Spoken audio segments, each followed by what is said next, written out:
Olá, boa noite, sejam todos bem-vindos e bem-vindas ao Sinapse CL desta quinta-feira, dia 5 de outubro de 2023. César, boa noite para você. Boa noite, Rô, boa noite para a nossa comunidade, é isso aí, vamos lá. César, hoje o assunto do dia é sobre segurança pública, não tem como não falar sobre segurança pública. A gente tem falado bastante aqui no programa também, né? Nós tivemos a execução de 3 médicos em plena orla da Zona Oeste do Rio de Janeiro, na Barra da Tijuca, né? Sendo que um deles é o irmão da deputada Sâmia Bonfim. Enfim, claramente a gente percebe que as milícias têm tomado conta né, do Brasil. Isso, né, a gente pode falar do legislativo, do poder executivo, enfim, na política brasileira, inclusive. E aí eu queria te ouvir, você acha que foi um recado para a deputada ou você vai mais na outra linha, que na verdade um dos médicos foi confundido, né, com o filho de um dos milicianos e que teria acontecido tudo muito rapidamente e eles teriam chegado lá e executado todo mundo, né? Só salvou um médico que está hospitalizado. A gente discutiu isso o dia inteiro, se acompanhou nos grupos do ICL e tal. Eu não sei dizer, Rô, honestamente. Eu comecei o dia mais inclinado a acreditar que se tratava de um recado para a Sâmia Bonfim e para todo o campo progressista, para todos os efeitos. E agora eu realmente tenho dúvidas, porque ao mesmo tempo há várias coisas que não fecham na história do engano, entendeu? Eu acho pouco provável que um grupo miliciano haja sem preparação, de forma de bermuda, né? Exato, atabalhoada, de bermuda, sem proteção facial, confundindo o alvo, escolhendo o alvo quando esse alvo está na orla da Barra da Tijuca, que é um bairro nobre do Rio de Janeiro. Em frente a um hotelzaço. Exato, sabendo que isso existem consequências seríssimas por uma ação dessa magnitude, quando isso poderia ter sido conduzido em qualquer outro lugar, para todos os efeitos. Então, não sei, honestamente eu não sei o que pensar a essa altura, mas eu reforço aquilo que eu venho conversando com você há meses. É hora do governo federal apresentar um planejamento sólido na seara da segurança pública nacional.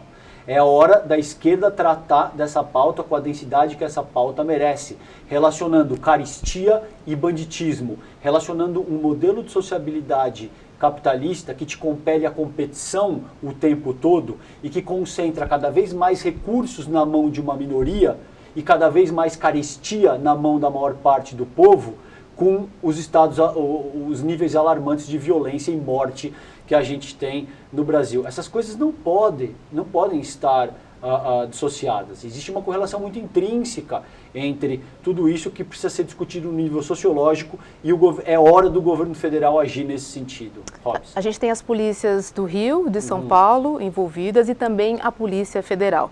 A gente viu no caso Marielle que quando a Polícia Federal entrou, né, a gente teve uma celeridade nas investigações. Então a gente também acredita que dessa vez, de fato, seja desvendado o mais breve possível. A gente precisa entender o que aconteceu especificamente nesta situação, mas óbvio, o assunto segurança pública precisa ser enfrentado de frente. E por fim, para terminar, é chocante que você tenha... Veja o nível de banalização da violência que a gente chegou, porque você tem a execução de 3 pessoas, você tem uma pessoa que fica filmando usando termos absolutamente degradantes, tipo, olha, sentaram o aço aqui, São Paulista, viu? Filmando uma outra pessoa gritando por socorro, que ainda está viva, e a pessoa filmando aquilo. E 1 hora depois, segundo o nosso Google Noblar estava lá e presenciou, o bar já estava funcionando de novo, com as pessoas sentadas, tomando cerveja, como se absolutamente nada tivesse acontecido. Isso é um sintoma de que a gente está muito adoecido enquanto sociedade. E isso tem causas mais profundas do que meramente avaliar a milicianização da nossa política institucional e de todo o país. E a milicianização é sim um fato, mas ela é um sintoma de um processo muito mais profundo e muito mais intenso que precisa ser discutido no nível sociológico. A sociedade está doente. Acho que isso todo mundo concorda. Vamos receber nossa convidada? Vamos lá. Corintiana, meu! Jornalista, colunista do UOL, feminista e ativista LGBTQIAP+. Mili Lacombe, vim de verde só para te ver. Boa noite, seja bem-vinda ao Sinapse. Obrigada, gente. É um prazer estar aqui. Eu adoro verde, eu sou uma corintiana que adora verde, eu uso muito verde e queria só dizer que eu estou muito grata de estar aqui conversando com vocês, sou fã do programa. Ô, Mili, obrigado, querida. Seja bem-vinda, a gente também é fã do teu trabalho, você é uma craque absoluta, é um prazer te receber, viu? Mili, a gente vai começar repercutindo esse tema de hoje, que é a falta, né, de segurança no Brasil. A gente, por enquanto, tem duas linhas, né? Uma linha que diz que um dos médicos foi confundido, né, com o filho de um dos milicianos, e uma outra que seria um recado, né, a deputada Sâmia Bonfim, que vem sofrendo ameaças, né, e ela já, enfim, já falou algumas vezes sobre isso. Eu queria te ouvir sobre esse infeliz, né, fato que aconteceu ontem lá no Rio de Janeiro. Então, Rô, César, eu acho assim, essas duas linhas, me parece, seria uma extrema coincidência bizarra que o irmão de alguém que é ameaçada de morte diariamente e fala disso com muita regularidade, e é alguém que se coloca na mesma luta que a Marielle se colocava, na mesma luta que o irmão do Freixo se colocava, né? De qualquer maneira, eu acho que a gente precisa ir com cautela, porque são duas linhas e acontecem, né? Bizarrices. Dizem que Deus e o diabo se manifestam nas coincidências, né? Então seria uma manifestação claríssima do diabo, se fosse só uma coincidência. Mas eu acho que a gente precisa, todos nós, se implicar no que acontece, nesse horror que é o Brasil, né? Vocês fizeram uma entrevista linda com o Safatli ontem, com o professor Vladimir Safatli, e o Safatli diz o seguinte: Brasil é o nome que se dá a uma forma de violência. Essa frase faz muito sentido. E para que a gente comece a sair desse estado de coisas, eu acho que todos e todas nós temos que nos implicar. Então, qual é o papel da imprensa nisso? Que a gente está vendo que foi uma execução, né? 3, 4 homens, sangue, é uma cena de filme de terror, né? E uma hora depois, o quiosque estava funcionando. Então, a gente entra num ambiente de naturalização dessa barbárie que tem papel fundamental da imprensa nisso. Esses programas que a gente vê no fim do dia, programas de sanguinários, sim, eles naturalizam isso. Eles existem para naturalizar isso. Porque se a gente vê todo dia e a gente vê muito, passa a ser normal. E também eles existem porque eles dão uma cara ao bandido. O bandido tem cara, tem CEP e tem cor de pele. Esses programas comunicam isso. Então, por que a consternação geral? Porque morreram médicos brancos.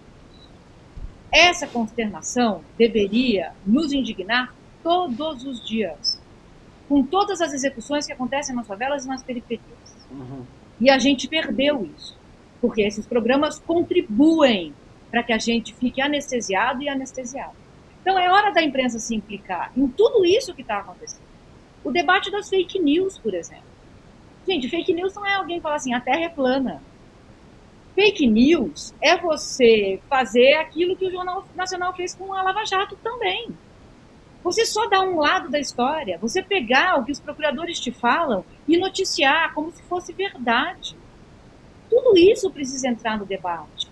Então a imprensa vai ter que fazer essa autocrítica, né? Como eu estou citando o Safatli assim, indefinidamente, né? Como o Safatli diz, autocrítica é sinal de força, não de fragilidade. É hora da gente entender por que é que a gente agiu dessa forma durante todos esses anos. Então, acho que a gente precisa se implicar.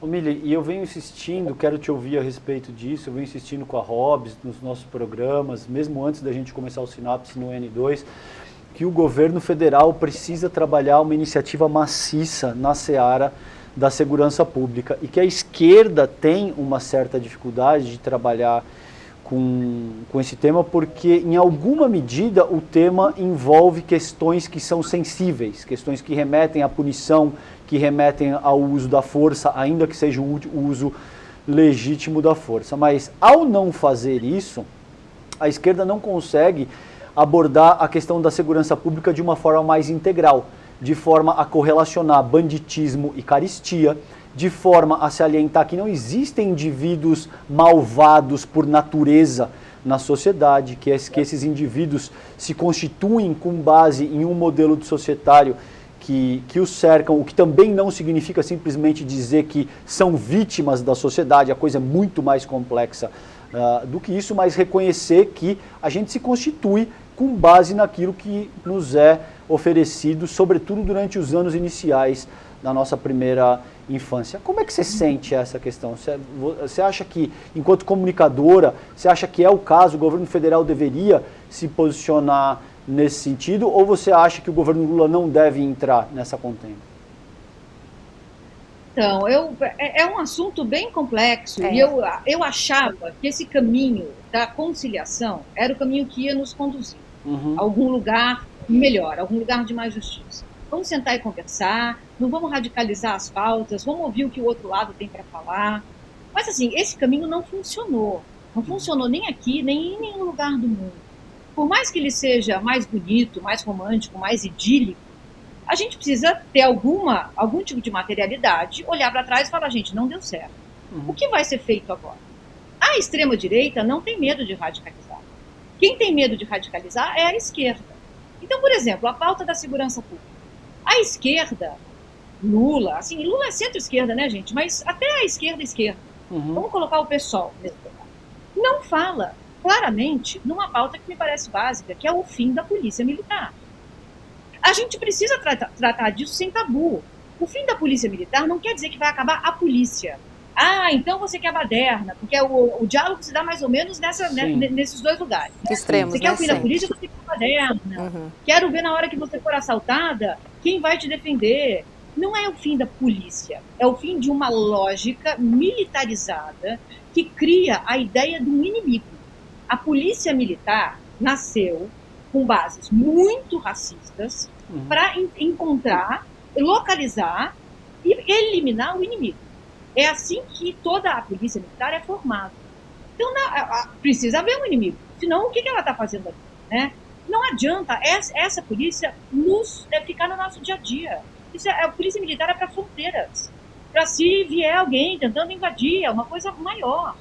Mas não, a gente está no nosso dia a dia sujeito e sujeitas a essa polícia. Ela tem um inimigo. Ela localizou o inimigo. A gente sabe onde o inimigo mora.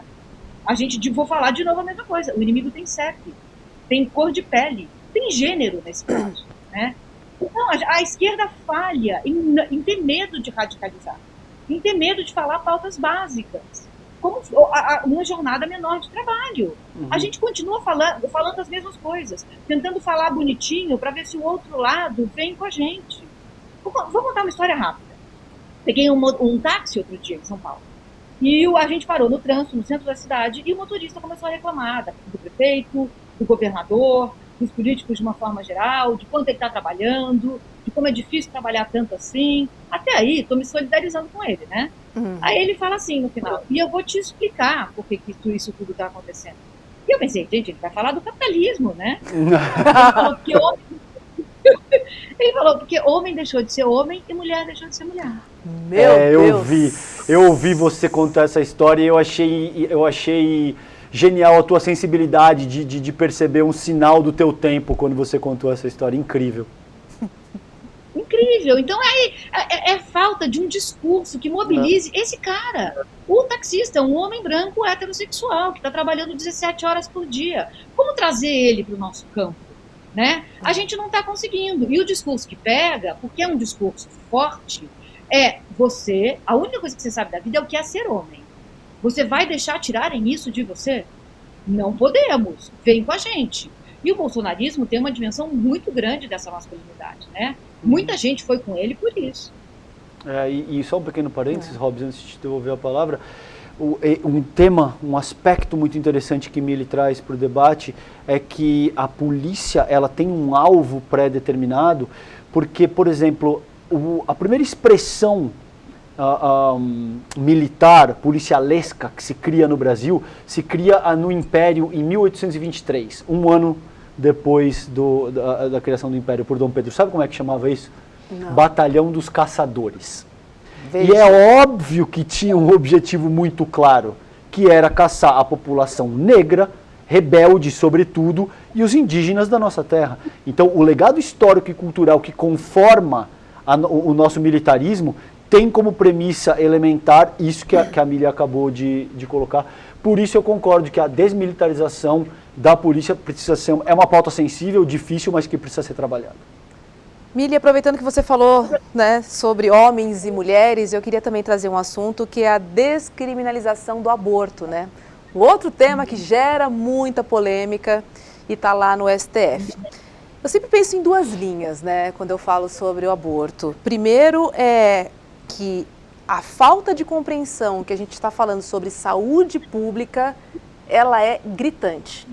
E um outro ponto para mim que pega muito, Mili, essa confusão entre política e religião. Porque religião, cada um tem a sua, tá tudo bem, né? A política é para todos.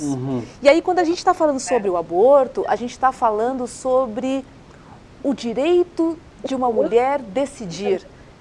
A descriminalização não está dizendo faça o aborto, né? E aí sim eu acho que talvez numa segunda camada entre sim o papel da religião daquela mulher que vai ajudá-la a entender se ela deve seguir por esse caminho ou não. Mas assim, tudo é colocado no mesmo saco, chacoalham e a imagem que passa, para mim, a mensagem que passa é: mulherada, tá liberado o aborto. E não é sobre isso que a gente está falando. Não é, Roberta. E eu acho assim, esse assunto, ele é colocado de uma forma que parece muito difícil, complexa, mas ele é muito simples. A gente já decidiu, enquanto sociedade, sobre aborto. A gente já decidiu quem pode fazer e quem não pode fazer. Isso está decidido. A gente aqui, no bairro onde eu estou agora, sabe perfeitamente quem faz, onde faz, quanto custa. É só uma amiga minha engravidar, a filha de uma amiga minha engravidar, é rápido. Olha, vai lá, tal, é ótimo. Eu já levei 3 pessoas para fazer aborto. Sabemos onde fica, tá? Agora, sabemos quem não pode fazer. A essas pessoas não é dado direito. Então, a gente precisa entender que o que a gente vai decidir agora sobre aborto é: a gente segue sendo hipócrita, vamos naturalizar a hipocrisia enquanto sociedade, ou a gente vai falar disso seriamente? Porque, assim, se a gente for falar do debate religioso, ele passa a ser de um realismo fantástico, que começa assim: que horas a alma entra no corpo? A gente está decidindo quantos anjos cabem dançando na cabeça de um alfinete. Quantos anjos? Eu não sei, eu posso ter uma ideia, você outra, César outra. Vamos ali na igreja decidir.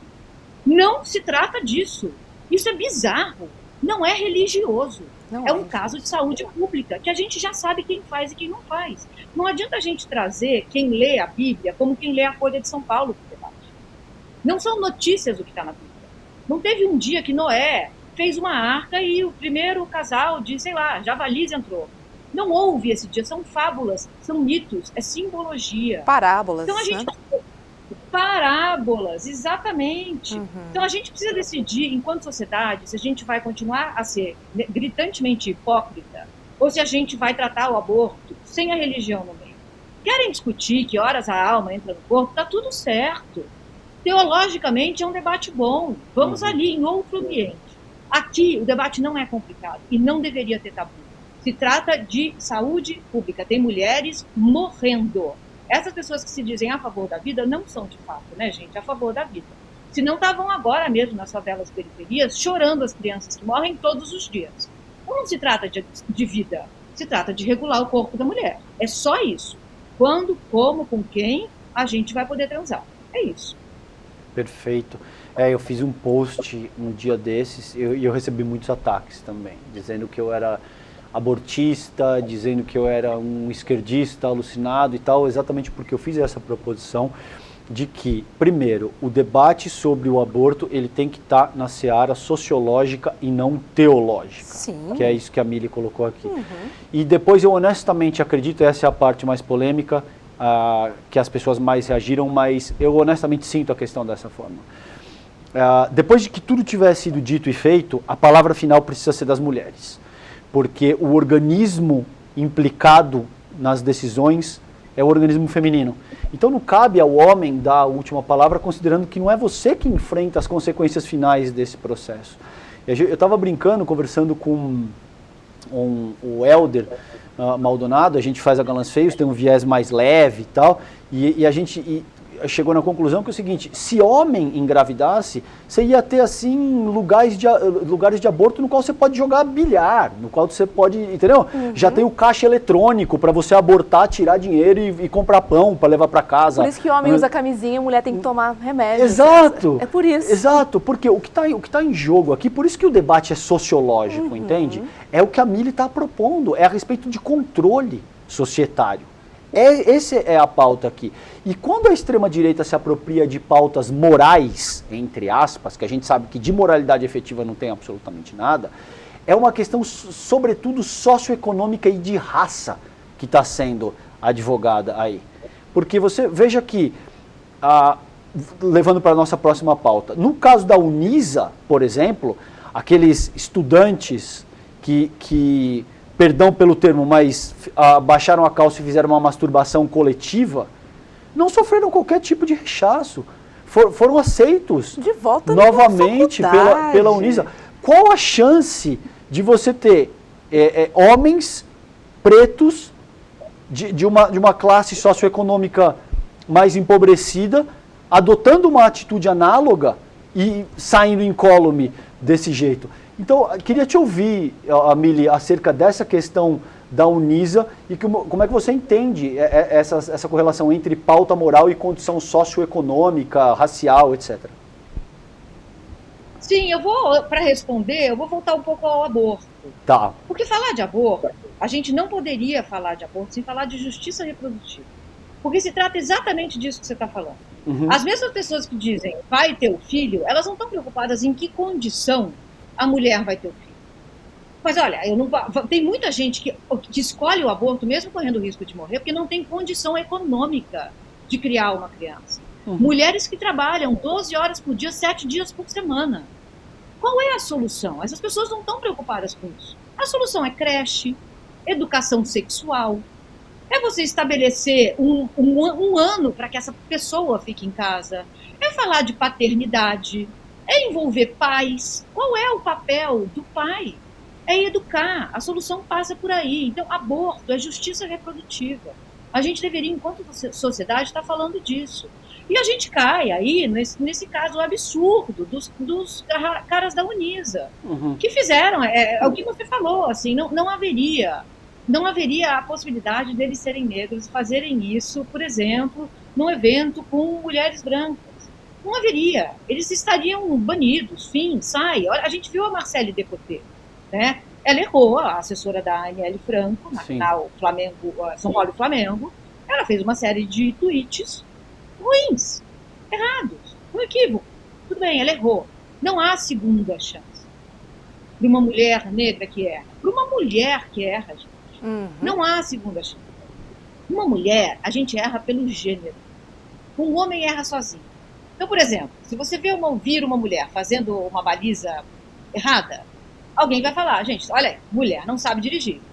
Mas quem mais bate carro é homem. E tá cheio de homem fazendo baliza errada. Mas aí ele erra assim, olha lá, o João Pedro não consegue fazer essa baliza. Exatamente. Ele que é braço, né, Mili? Ótimo ponto. É o indivíduo que é braço. Isso. E tirar da gente o direito de errar é tirar muita coisa. A gente constrói subjetividade. A gente se entende ser humano.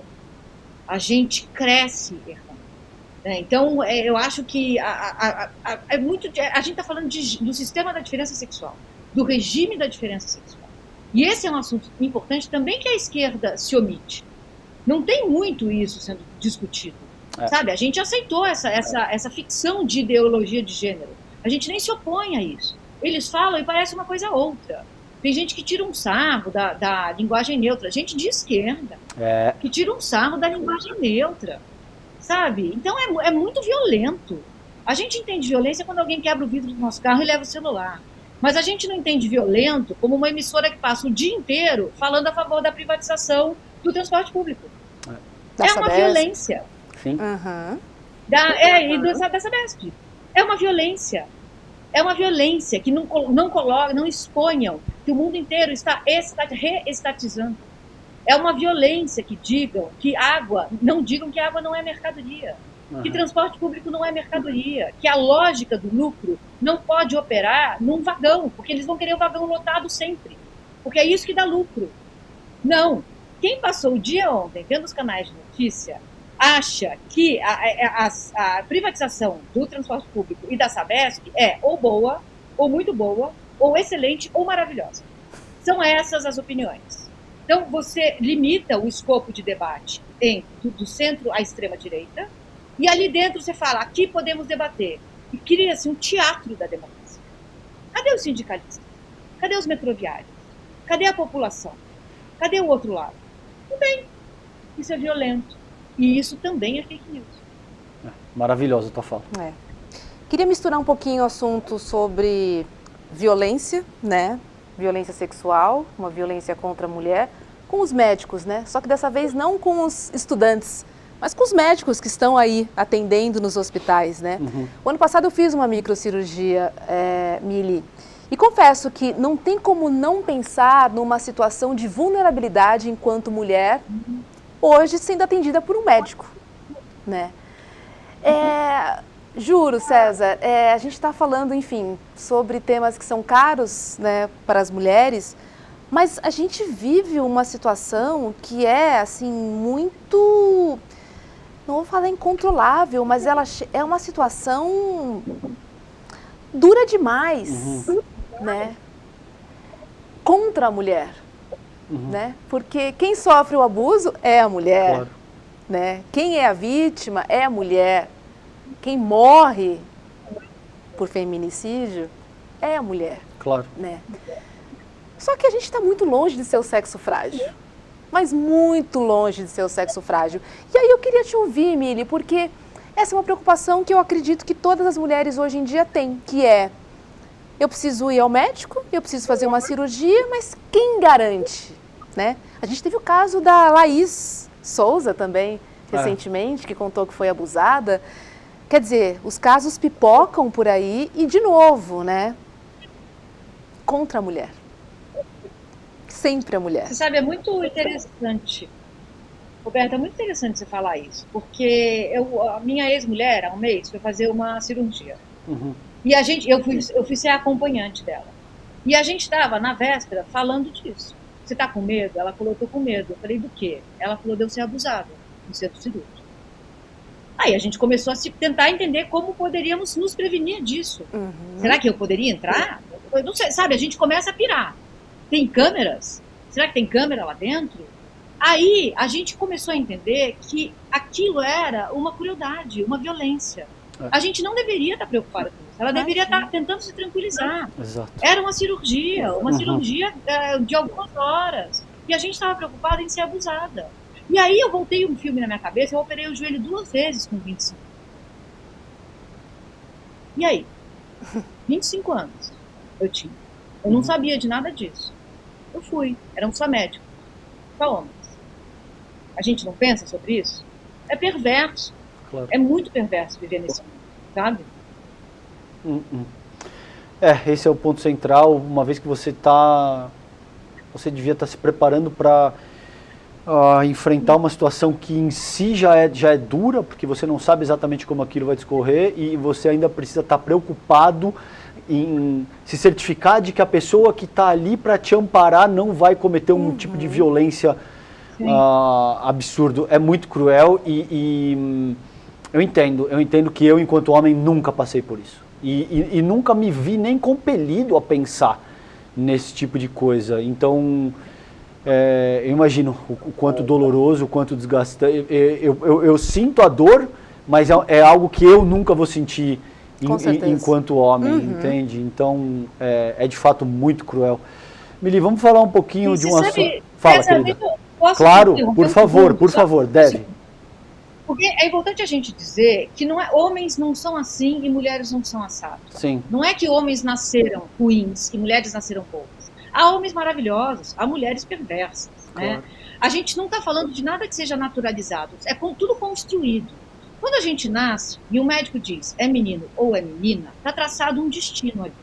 Menina vai sentar de perninha fechada, vai falar baixo, vai procurar um marido assim que der, vai ser bela, recatada e do lar. Isso. O menino ele vai ser viril, ele não pode chorar, ele não vai se deixar atravessar, ele vai ser muito macho, ele vai gostar de futebol, a menina vai gostar de boneca. Essas coisas são impostas. A gente começa a ser construído e construída, mulher vai cuidar, homem vai ser cuidado, nesse sentido. Tudo é uma construção. Essa construção diz para os homens que nós somos objeto. O capital simbólico do homem vem de quantas mulheres ele pega. Uhum. A sociedade não diz para a gente, não diz para o homem não estupre. Ela diz para a mulher, não se deixe estuprar. Você estava com que roupa quando aconteceu? Você bebeu? Não era, você está sozinha à noite.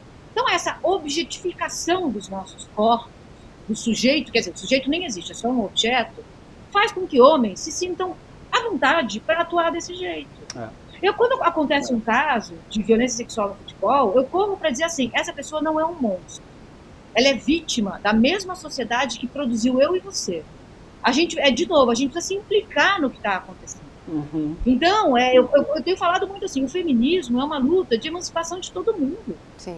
Esse feminismo não liberal, né? O feminismo liberal pode pegar até outro nome para existir, não é feminismo.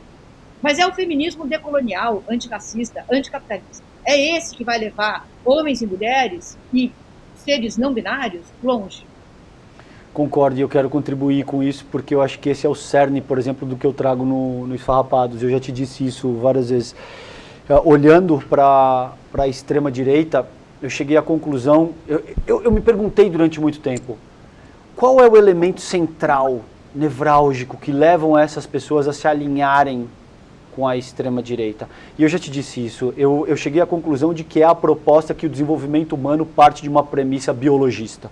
Ou seja, a Hobbes nasce Hobbes e a forma como ela se constitui já está pré-determinada na composição genética dela.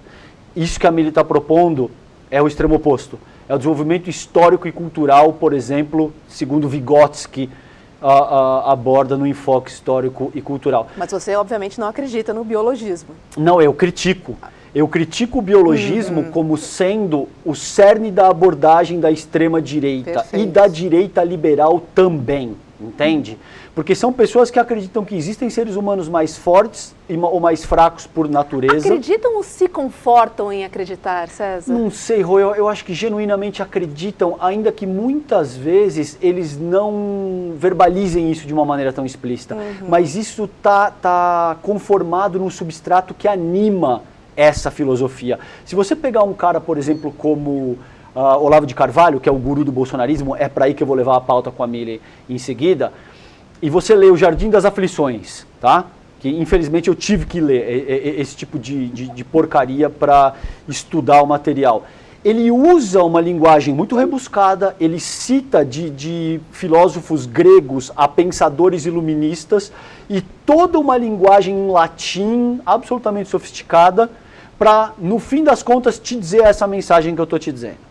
Existem seres humanos que são mais fortes e superiores por natureza e existem seres humanos que são inferiores e menores também por natureza. Não por acaso, os inferiores, na visão dessa gente, e de acordo com o biologismo que eles defendem, são pretos, mulheres e gays. E não por acaso os superiores são homens brancos cisgênero. Entende? Agora, de muitas maneiras, isso ignora o aspecto central da composição de como a tua personalidade se constitui, que é um desenvolvimento histórico e cultural. Eu não nego que você tem a tua biologia, só que a tua biologia te compele a ter que dormir entre 6 e 8 horas por dia, a ter que tomar água, a satisfazer as tuas necessidades fisiológicas, incluindo aí o contato humano, o amor, etc. É isso, entendeu? Todo o resto, no que diz respeito à formação ideológica do indivíduo, é histórica e culturalmente constituída. Exato. E aí você vê o porquê que tem tanta gente que apoia essa proposta bolsonarista. É para cá que eu levo a conversa contigo, Mili. Eu queria ouvir, eu e a Roberta, a gente com frequência conversa aqui com os nossos entrevistados e entre a gente se a gente acredita que o Bolsonaro vai ser preso, quando isso vai acontecer e qual a importância dessa eventual prisão do Jair Bolsonaro para o nosso tecido social. Eu gostaria das tuas ponderações acerca desse tema. Você acha que ele vai ser preso e quando isso deve acontecer, se você acredita que sim? César, antes de responder essa pergunta, eu queria falar um pouco sobre as pautas identitárias, né? Porque Perfeito. a gente está para nomear, a gente não, o Lula vai nomear o próximo ministro, a próxima ministra do STF, né? E ele já disse que ele não vai se prender a pautas identitárias. Então, aqui eu acho que tem uma inversão. O capitalismo é muito bom em inverter narrativas. A pauta identitária é o homem branco heterossexual. Essa é a pauta identitária que domina o debate há séculos. Se a gente vai combater a pauta identitária, a gente precisa começar por essa. Então, se o Lula nomear um homem branco, ele está, sim, entregue à pauta identitária e nomeou por causa dela. As pautas dos movimentos antirracistas, feministas, anti-LGBTfobia, elas são universalistas. Elas não são identitárias. E a gente usa a linguagem do nosso inimigo para aceitar chamar de identitária. Não é. A única pauta identitária que existe é a do homem branco heterossexual. E se o Lula nomear esse sujeito, ele está, sim, nomeando através, mobilizado, articulado pela pauta identitária. Então a gente precisa deixar isso muito claro. Eu votei no Lula, voto no Lula de novo, amo o Lula, adoro que ele é corintiano, queria sentar e tomar uma cerveja com ele, sou muito fã do governo dele, mas as críticas precisam ser feitas. O Lula é um homem branco, católico, heterossexual. Então, ele está mobilizado por essa agenda identitária. Isso precisa ser dito. Em relação ao Bolsonaro, eu acho que o Bolsonaro não foi nem indiciado ainda, né, gente? Como assim? Como assim ele não foi nem indiciado ainda? Então, temos aqui um horror acontecendo. Mas eu alargaria para o governo Bolsonaro precisa ser investigado. Aconteceram coisas ali que são da ordem do indizível. A gente precisa chamar, à luz da verdade, todo mundo que estava com o Bolsonaro. Não é pouca gente. Então não basta só prender o Bolsonaro. Precisa prender, investigar, processar, prender todo mundo que foi envolvido no horror que a gente viu durante 4 anos, né? Eu não sei mais, sabia? Se você me fizesse essa pergunta há um mês, eu diria, vai ser preso. Claro que vai ser preso. Tinha, né, o negócio das joias, ele estava sendo ouvido. Acabou. Cadê tudo isso? Não estamos mais falando disso. Então eu temo, sabe? Eu temo que fique por isso mesmo. É verdade. Se fosse há um mês atrás, eu também diria, sim, será? A gente fazia muito, brincava, né, no N2, inclusive, que a gente ia fazer a pistinha de dança novamente, porque a gente fez uma pistinha de dança, né, quando ele se tornou inelegível. Mas, de fato, foi perdendo força. Arrefeceu, né? Porque vai ficando distante do fato, né? Assim, a gente vai... E aí a gente tem notícias, o Brasil não deixa a gente dormir, né? Enfim, outras pautas se sobrepõem e a gente vai deixando, a gente não esquece, mas ela vai se diluindo, né, com o passar do tempo, de fato. Ele não foi ouvido nem na CPMI do golpe, César. Que está terminando melancolicamente. E ele não vai ser ouvido lá. Assim, para mim, esse foi um recado que, assim, foi um banho de água gelada para mim. Já começou daí, sabe? E eu concordo muito com você, Mili. Tá difícil da gente acreditar. Agora, a gente tem, assim, independentemente, né, da personificação da extrema-direita, a luta é longa. A gente entende que não acabaria com a prisão do Bolsonaro, porque, enfim, temos filhos, né? Temos netos de Bolsonaro. Fora a população, né? Fora quem acredita ainda, que ainda não se convenceu mesmo com tudo que a gente tem trazido, enfim, a imprensa e tudo que tem se mostrado, né? Do que foi o governo Bolsonaro.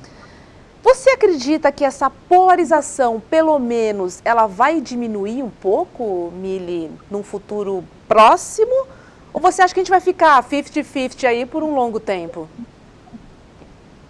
Eu acho que interessa aos donos do poder que a gente fique assim, né, rachados por um bom tempo.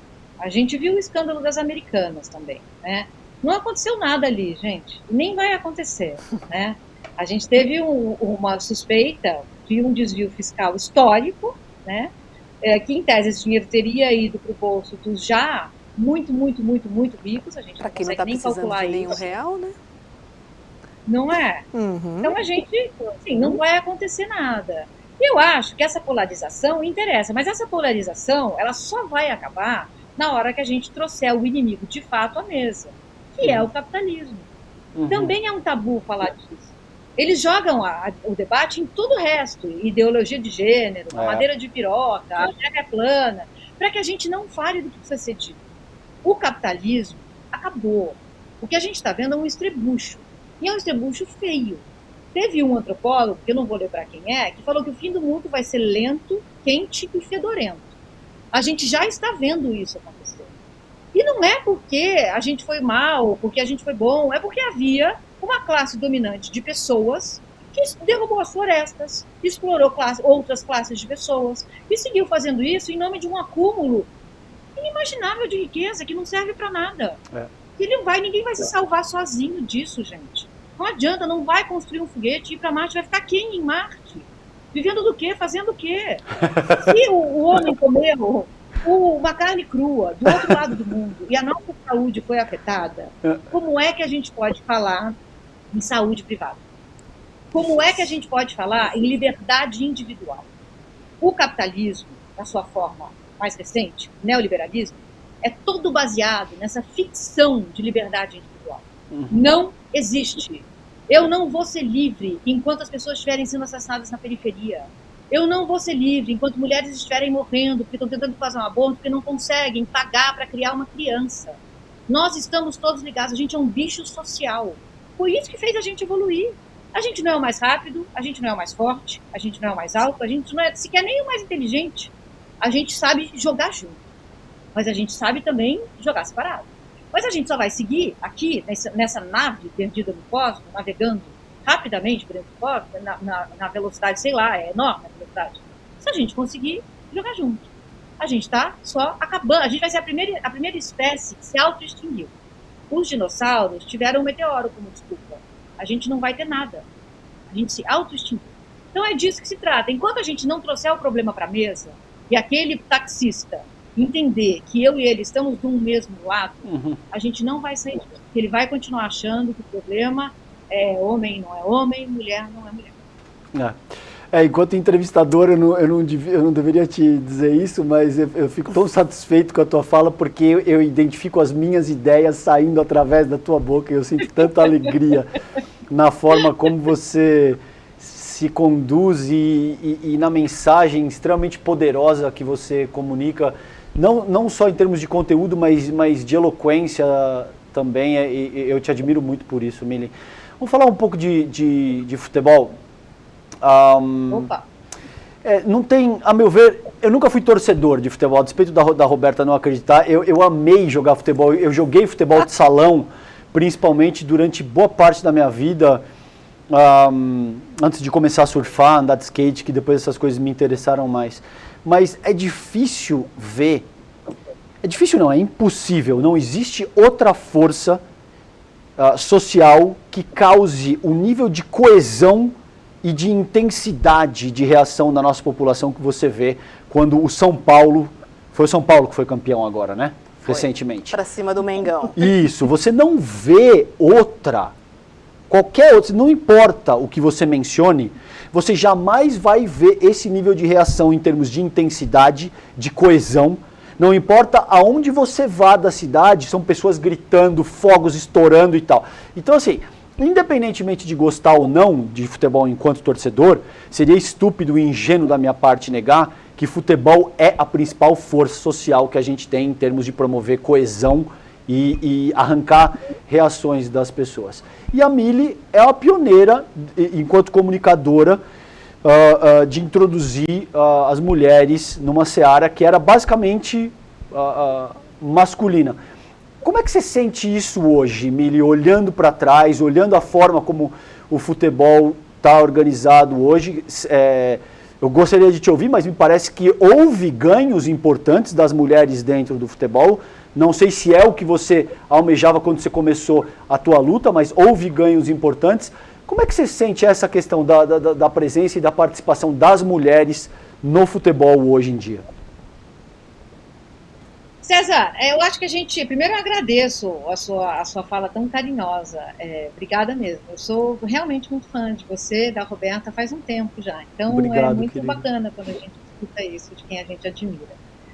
Olha, quando eu entrei no futebol, foi assim, eu nem sabia o que estava acontecendo na minha vida, eu gosto de futebol desde que eu nasci, foi o meu primeiro amor, foi a maneira como meu pai e a gente se clicou na vida. Meu pai sempre me tratou como se eu fosse alguma coisa que não era nem homem nem mulher. Ele sempre me deu todas as chances de ser quem eu quisesse ser. Com 4 anos ele me levou ao Maracanã. E eu tenho essa memória até hoje, assim, eu subindo a rampa, a mão dele na minha, eu olhando para cima, vendo ele sorrindo para mim, a sensação de subir a rampa, de dar num lugar que tem uma dimensão do sagrado, porque você vai indo por uma rampa que é mais escura, mais estreita, e você chega no campo, que é uma coisa aberta, grande, torcida de um lado, torcida do outro, tem um sagrado, é construído como um sagrado. E isso bateu em mim, naquele dia que eu fui com ele pela primeira vez. Meu pai era um torcedor do Fluminense. O Fluminense foi meu primeiro amor, antes do Corinthians. Eu sou uma aberração que tem 2 times, gente. O Fluminense foi meu primeiro amor. Então, o futebol entrou em mim da maneira mais orgânica possível. Eu não entendia que era separado, homem e mulher. Eu não entendia nem que eu não podia jogar bola. Eu entendi que eu não podia jogar bola na escola, quando 2 professoras me tiraram uma hora do recreio. Falaram, você vai brincar de boneca. E eu fui, chorando, mas eu fui. E aí, no dia seguinte, minha mãe foi na escola. Minha mãe nem gostava que eu jogasse bola. Mas ela foi na escola e falou, olha, minha filha vai jogar bola como ela quiser. Se ela não estiver batendo em ninguém, eu não quero que vocês proíbam ela de fazer nada. Então, naquele dia, eu fui apresentada ao preconceito. Depois, quando eu entrei para comentar, outras mulheres cobriram futebol antes de mim. Eu fui a primeira a comentar um jogo. Então, tá em igualdade de condições ali com o narrador. Eu lembro que o primeiro jogo que eu fiz foi com o Milton Leite, meu grande amigo, um homem maravilhoso. E eu, ali, também entendi que eu estava num lugar que era essencialmente masculino.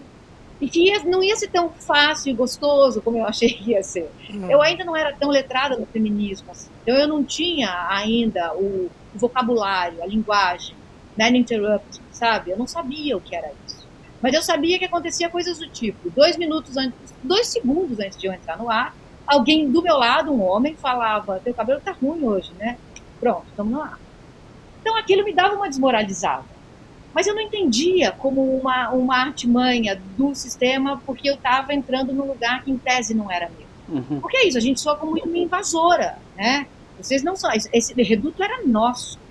Já tenho que ficar em casa com as mulheres. Agora, isso aqui é nosso, de homem para homem. E também tem isso sobre a cultura heterossexual masculina. Ela é homoafetiva. Homem gosta de conversar com homem. Homem quer a admiração de homem. Homem quer ser citado por homem. Homem quer passar tempo com homem. Da mulher, eles querem sexo e cuidado. Então, isso ficou muito claro ali. Eu estava entrando num lugar que não era meu. E eu tive que navegar por essas águas. Hoje, já tem mais mulheres. Mas ainda, a gente ainda vê muita cota. Né? Não é pela pluralidade de opiniões. Sim. Tem no UOL, onde eu trabalho, tem a Amara Moira, que é uma mulher trans, que escreve lá. Ela é maravilhosa. É um outro ponto de vista. Quanto mais pontos de vista, mais rica vai ser a opinião que a gente vai formar. O único defeito da Amara é ser palmeirense, mas não posso nem criticar. É perfeita. Tá valendo, né? É isso. Tá valendo, exatamente.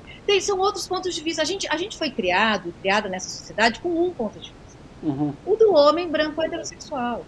Quando começam a entrar outros pontos de vista, a gente se constitui como sujeito de uma forma muito mais bonita. Eu não sabia que o Brasil tinha sido invadido. Me ensinaram que foi ocupado. Que o Brasil foi descoberto, não ocupado. Se me ensinassem que o Brasil foi invadido e ocupado, eu entenderia que havia aqui saberes, amores, língua, arte, cultura, dor, tristeza. Havia povos aqui. Mas não, quando fala foi descoberto, não havia nada. Muda tudo. Então, muda tudo. Muda tudo. A gente está caminhando para os minutos finais, Mili, mas eu não posso deixar, né, de trocar uma ideia com você sobre o seu primeiro romance, né? O ano em que morri em Nova York. Conta pra gente um pouquinho desse livro, desse processo todo. Primeiro romance, acho que é especial, hein? Obrigada por perguntar dele. Sim, ele nasceu a partir de uma dor muito grande. É uma autoficção que nasceu no momento em que eu suspeitei que eu estava sendo traída. O que é pior do que descobrir que está sendo traída. Que a suspeita te joga no lugar da paranoia. Sim. E o fato em si faz você agir. Então o livro nasceu dessa sensação. E aí eu escrevi um romance que conta a história é uma autoficção, né? Então tem muita coisa que não aconteceu, alguma coisa é exagerada, mas muita coisa aconteceu ali. Sei. 30, 40% é verdade absoluta. Da minha jornada morando em Nova York, descobrindo essa possível traição e tendo que voltar ao Brasil. Eu dei um jeito de ganhar algum dinheiro com o chifre.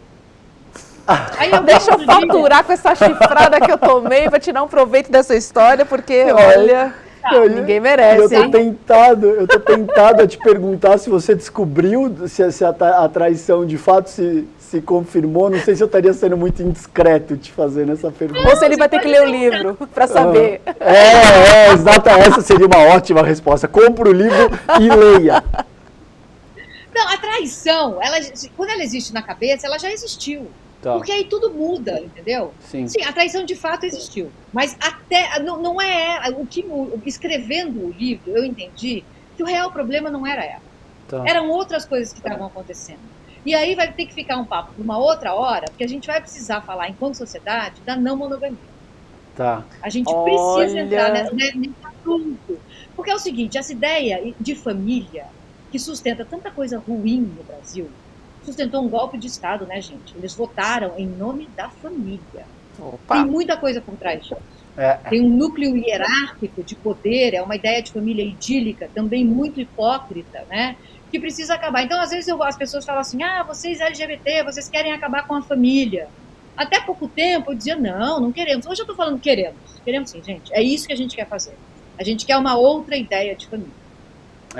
Tem um trabalho muito interessante do Engels, que ele fala sobre a origem da família, do Estado, e ele faz colocações muito interessantes nesse sentido que a Mili está colocando. Eu, honestamente, entendo que é um tema sensível. Coçou até a barba, você viu, né? Você viu, né? Eu faço isso quando é um tema sensível, geralmente.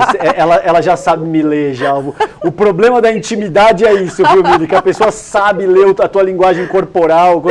É uma questão sensível, tá? Mas, assim, por que eu honestamente acredito que as estruturas monogâmicas e familiares tradicionais se mantiveram durante tanto tempo ao longo dos últimos 4, 5 séculos? Porque o ônus dessa estrutura foi carregado pelas mulheres. O homem, sobretudo, era um cara que sai, que tem casos, que transa com prostituta, que se satisfaz de outras maneiras, e as mulheres, dependendo financeiramente, não podiam questionar muito isso. Na medida em que você começa a ter estruturas diferenciadas e as mulheres começam a se tornar independentes financeiramente, você pode pegar as mulheres que têm trabalho fora de casa. Por exemplo, na década de 70, isso era absolutamente raro. A minha mãe, por exemplo, o pai dela ainda dizia, não, filha, você tem que aprender a cozinhar, a bordar. Exatamente, era isso. Então, na medida em que existe todo um processo de emancipação feminino, essa pauta começa a vir à baila. E os homens começam a perder aquele controle societário que eles tinham, sobretudo por conta da primazia financeira. Agora, de fato, esse é um tema para uma outra conversa, mas eu acho que é muito boa essa tua colocação, Mili. Monogamia é sim um tema que tem que ser discutido com mais ênfase. A estrutura do que é a família tradicional e de como ela sustentou tradicional, entre aspas, e pejorativamente falando, durante tanto tempo, e talvez a gente marque um outro encontro para falar exclusivamente disso contigo aqui, porque é um tema muito interessante, cara. É um tema bom, assim. Lá em casa eu digo sempre, eu não tenho maturidade para isso. Para romper a monogamia. Para romper a monogamia. Eu não tenho maturidade para isso, Mili. Sim, que também não é fácil. Você também se constituiu num contexto histórico e cultural que te compele a perceber isso como algo nefasto, deletério e tal. Então é difícil. É por isso que eu cocei a barba, entende?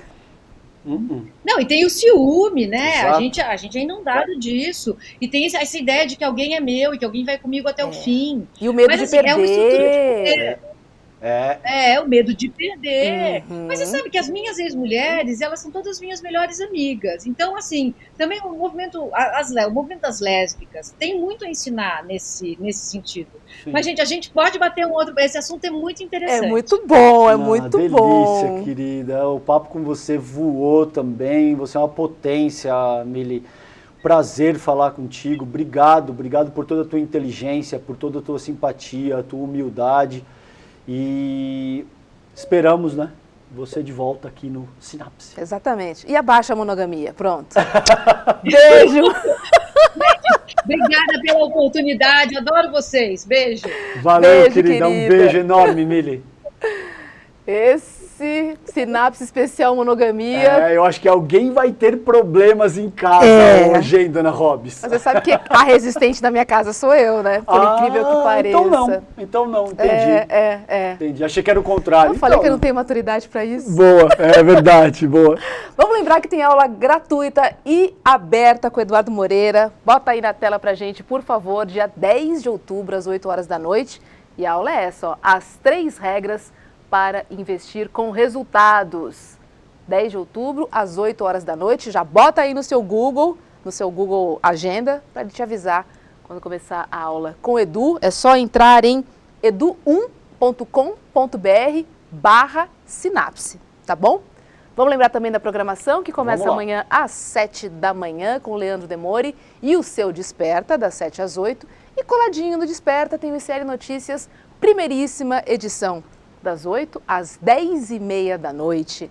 Posso lembrar que essa é a última semana para votar no prêmio Mais Admirados Jornalistas Negros da Imprensa Brasileira. Eu estou lá, representando o ICL. Então, se você puder, vai lá em icl.com.br/Roberta, entra, bota o seu nome, o seu e-mail, vai na categoria jornalista e seleciona. Gente, a categoria jornalistas tá boa. Só tem mão ali, e são todos os meus amigos, já digo isso, bom. mas eu sou competitiva.